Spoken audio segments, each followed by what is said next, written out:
Hi, guys. Welcome in. Thanks for tuning in if you're watching this video. And if you are watching, be sure to do all that YouTube stuff and subscribe, like the video, do all that. Um, it is at the time of recording 12:30 a.m. and the Steelers just lost their fourth consecutive game to end the regular season after a 10-3 start in which they had a 2-game lead in the AFC North. And I would love to be mad. I would love for this to be an angry rant, but that's not what it's going to be. Because in order to have anger, there has to be like some level of high expectation. And I don't have that. And I haven't had that really for the past few years. And tonight was just kind of the bow on that for the Steelers. Like just when you get a little sliver of it, they start 10-3, Russ looks good, and then they hit this skid like they always do in December and January, and then they bring you back down to earth. For all the changes that the Steelers made this past offseason and all of the talk, we hear the fans, we're, chomping at the bit to win a playoff game too. We're angry. We want to make changes. We want to get back to winning football. And yet they make all these changes and they're right back to having the exact same record that they had last year, going into the playoffs, limping into the playoffs. Now, granted, last year they won their last 3 games to get in, but it was after they lost 3 straight and were in do or die mode and had to get a lot of help at the end of the season to get in. But for all intents and purposes, they're in the exact same spot they were in last year, despite all the changes that they've made. So I would love to be angry. I would love to put together some long soliloquy about how they choked away the division and how this just feels like deja vu. But this isn't an angry rant. This isn't going to be me going on and on and on about, whatever. It's just me being realistic about a team going nowhere and really needing them to acknowledge it and hit the reset button. And that's not going to be popular for a lot of people. And I understand that. And I understand why. Because we grow sentimental about the players that are on the team. You don't want to see them go. You don't want to see them go anywhere else. But, watching Cam Hayward walk off the field, glove in hand, just kind of rolling his eyes, shaking his head, I mean, that's a guy that deserves better to me. Watching all of these great players on the defensive side of the ball specifically that have won no big games, no playoff games. Like at some point, man, you got to just take your medicine. And that's what the Pittsburgh Steelers need to do at this point. They need to take their medicine. We've every year, like the national media, myself included, like clowns teams like the Saints, right? For making like mid-level moves just to get to the point where they can win like 8 or 9 games and maybe get into the wild card. Yet the Steelers get praised for it. I never understood that. And it's like because who their head coach is and 3 head coaches in 60 years and all that stuff, no losing seasons, like all that stuff that fans don't care about, especially now. But they get praised and we're constantly told to be grateful that the Steelers are always winning 9-10 games. That we should be grateful for the mediocrity that is force-fed to us every year. But I'm not grateful. At this point, I'm just numb. I would love to feel something about it, but it's the same thing every year.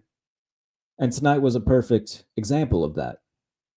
They start off slow offensively. They finish the year without scoring an opening drive touchdown. That's, what we've just become accustomed to over the past few years. And at the very latest, they should have switched to Justin Fields from Russell Wilson at the start of the second half. They could have done it after the first couple of drives when nothing was happening. But that's what the Steelers do. Instead of the logical thing, they just keep banging their head against a wall, expecting different results. And at some point, man, we got to call a spade here and say, this thing has really met its end. And I know recently I said, I'm not necessarily calling for Mike Tomlin's job. And I'm not trying to turn this into, a whole rah, move on from Mike Tomlin thing. But let's just call it what it is, man. Like, we are going on nearly a decade without a playoff win in terms of Mike Tomlin and the Steelers.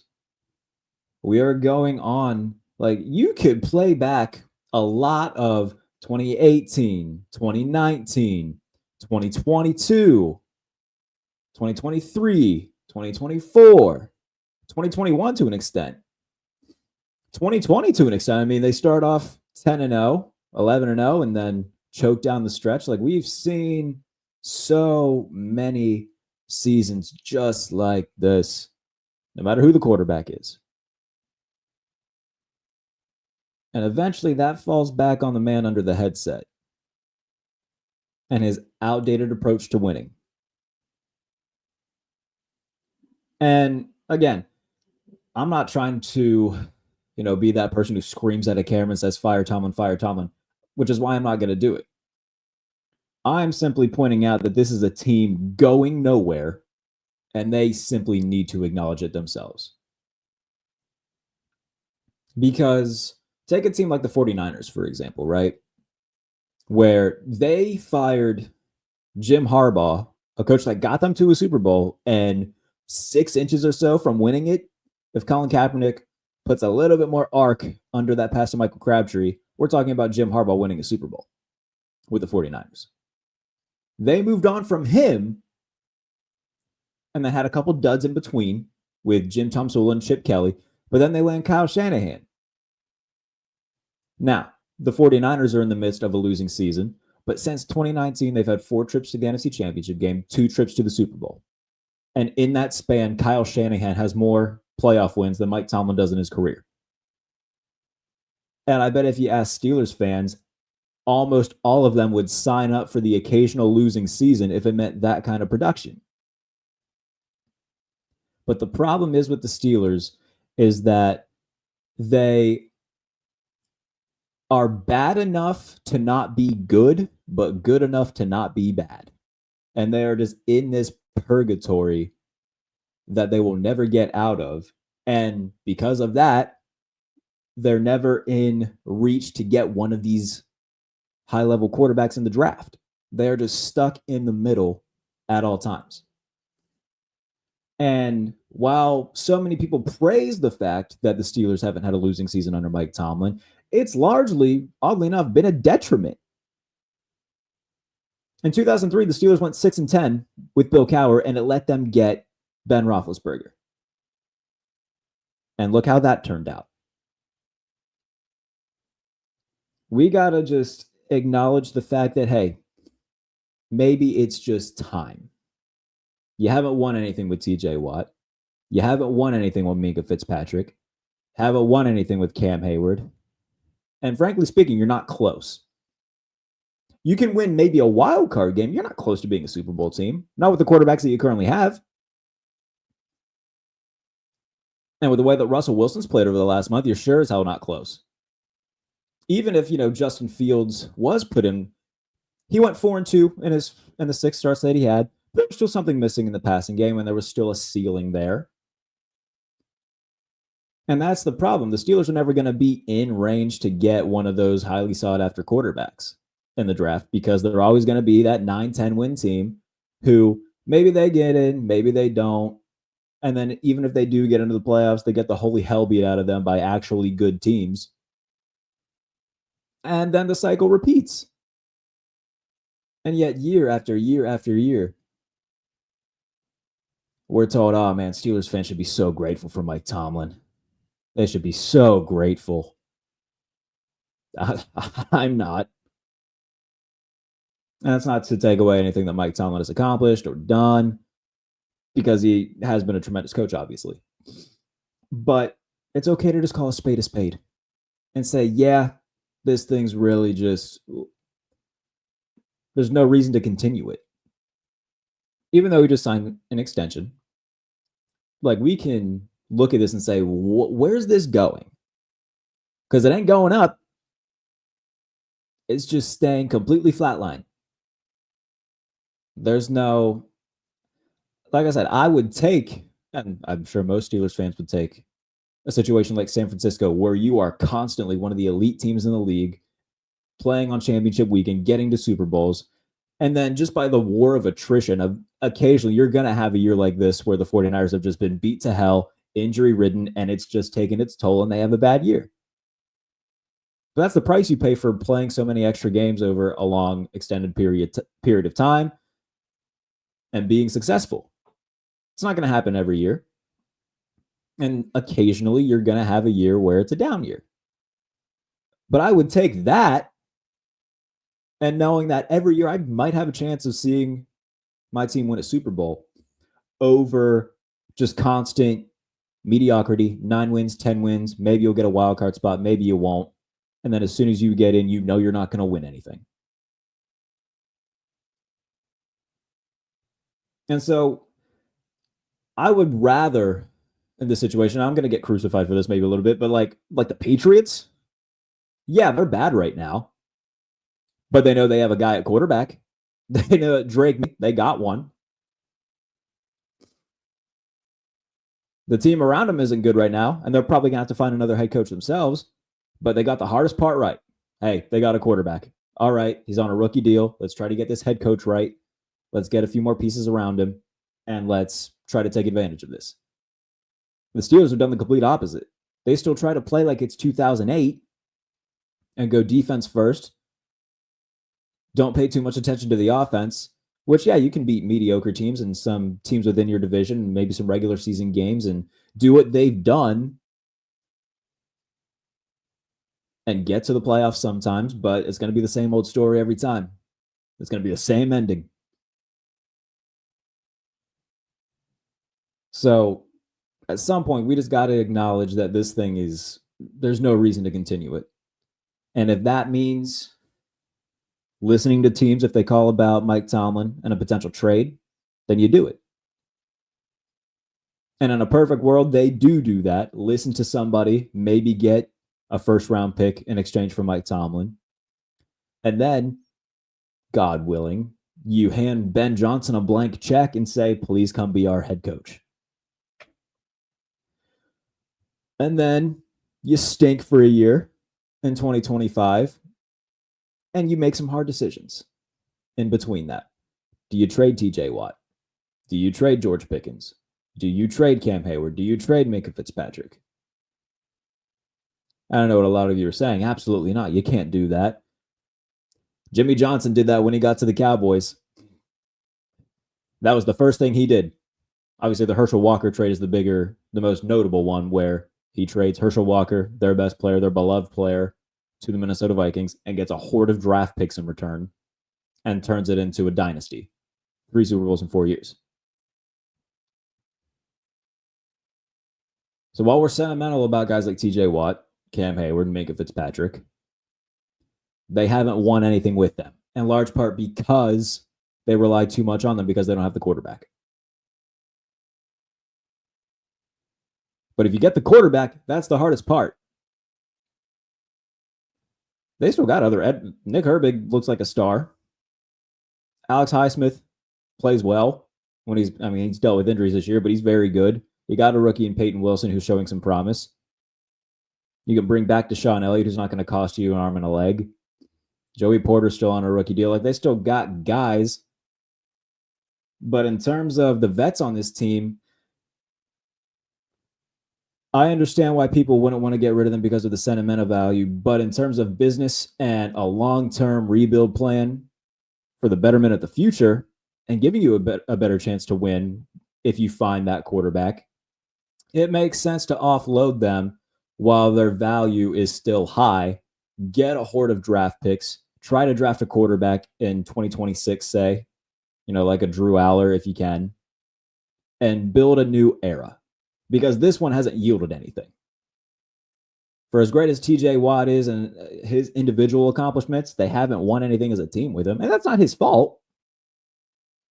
But the point being that there shouldn't be any hesitations to move on from these guys outside of, the sentimental value. And I understand, there's relationships in that building as well. But if I'm speaking from just a pure business and winning perspective, you haven't won anything with them. Not their fault. But if you can send TJ Watt to a team like Buffalo, who would give you a nice horde of picks for him, the same thing with Cam Hayward and Minka Fitzpatrick, stink for a year, load up on draft picks, and try to get your future quarterback, it makes sense to do. Because as hard as it would be, I would much rather have a long-term rebuild plan set in stone, in progress, than continue just watching outdated offenses, get word salads after loss, and keep watching a team that I know is going nowhere. So, for all that Mike Tomlin's accomplished, I think that this is where the rubber meets the road. We just got to acknowledge that this thing isn't going anywhere. A nice mutual part of ways where he can go on somewhere else. The Steelers can start anew with maybe a Ben Johnson or a Mike Vrabel. Somebody with a good staff around them, a good offensive staff in place, a good forward-thinking offensive staff in place, a new defensive staff, and you start anew. And you set your focus on getting a franchise quarterback, not some stopgap like Russell Wilson, who, the Steelers really talked themselves into, we're just a quarterback away. We're just a capable quarterback away from being a Super Bowl contender.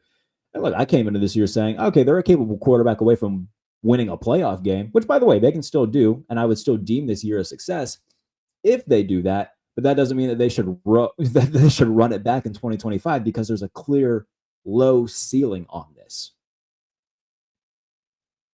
So if that means you got to strip this thing down to the studs, look, every team at some point, the Patriots have done it.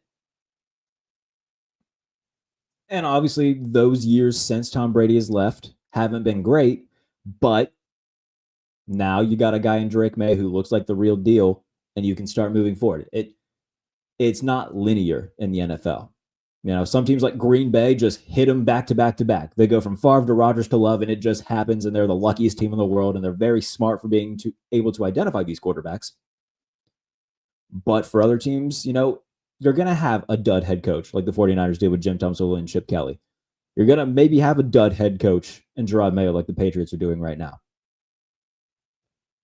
But it's better to keep trying than to keep banging your head against a wall, win 9-10 games a year, and not win anything of worth. And if that means they got to make some hard decisions, then that's what they got to do. And I would much rather them do that and have a long-term plan in place than just to keep doing the same thing over and over and over again, where this cycle just never ends until those hard decisions are made. And while it may be hard to say goodbye to some players, it might be the right thing to do long-term for the success of the franchise to try to get as much in exchange for those guys as you can and start building for the future. Because right now, they don't have much of a future. TJ Watt's not getting younger. Cam Hayward's not getting any younger. As great as he's played this year, he's still going to be 36. Minka Fitzpatrick, he's already starting to show signs of slowing down a little bit. So, man, it's not their fault that they haven't won anything, but we got to call a spade here and say that it's time for the Steelers to take their medicine, and it's time for them to start stripping this thing down and start over.